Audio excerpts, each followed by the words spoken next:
Dhaka reporters unity মিলনায়তনে জাতীয় সমাজতান্ত্রিক দল জেএসডি দ্বিকক্ষ পার্লামেন্ট উচ্চকক্ষের গঠন শীর্ষক এই আলোচনা সভার আয়োজন করে। এ সময় দলের সভাপতি আসম আব্দুর রব বলেন, নতুন বাংলাদেশ গড়তে হলে জনগণের সাথে থাকতে হবে।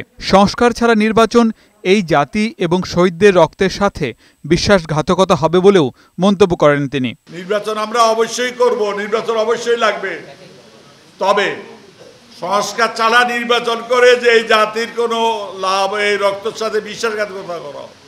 আলোচনায় অংশ নিয়ে বিএনপি মহাসচিব মির্জা ফখরুল ইসলাম আলমগীর বলেন, বিএনপি এবং যুগপৎ আন্দোলনে থাকা দলগুলোর যে দাবি ছিল সেই অনুযায়ী সরকারের পতন হয়েছে এবং সংসদ ভেঙে দেয়া হয়েছে। এখন কমিশন, প্রশাসন ও বিচার বিভাগের সংস্কার শেষে দ্রুত জনগণের অংশগ্রহণে নির্বাচনের আয়োজন করতে হবে। সংগঠন, বেশ কিছু গোষ্ঠী তারা ইতিমধ্যে কাজ শুরু করেছেন যে এই অন্তর্বর্তীকালীন সরকারকে অনির্দিষ্টকালের জন্য রাখা হবে। তাহলে জনগণের তো দরকার নেই, পার্লামেন্টের দরকার নেই।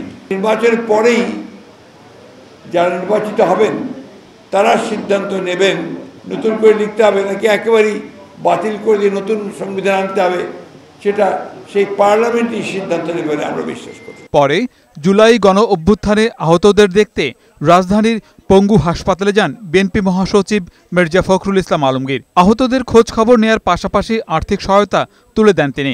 এ সময় আহতদের সুচিকিৎসা নিশ্চিত করার পাশাপাশি তাদের ক্ষতিপূরণ ও পুনর্বাসনের ব্যবস্থা করার দাবি জানান বিএনপি মহাসচিব। গণহত্যার সঙ্গে জড়িত তাদেরকে আইনের আওতায় নিয়ে এসে দৃষ্টান্তমূলক সাজা প্রদান করতে হবে। ন্যূনতম সংস্কার করে জনগণের সরকার গঠনের জন্য অন্তর্বর্তীকালীন সরকারের কাছে আহ্বান জানান বিএনপি মহাসচিব।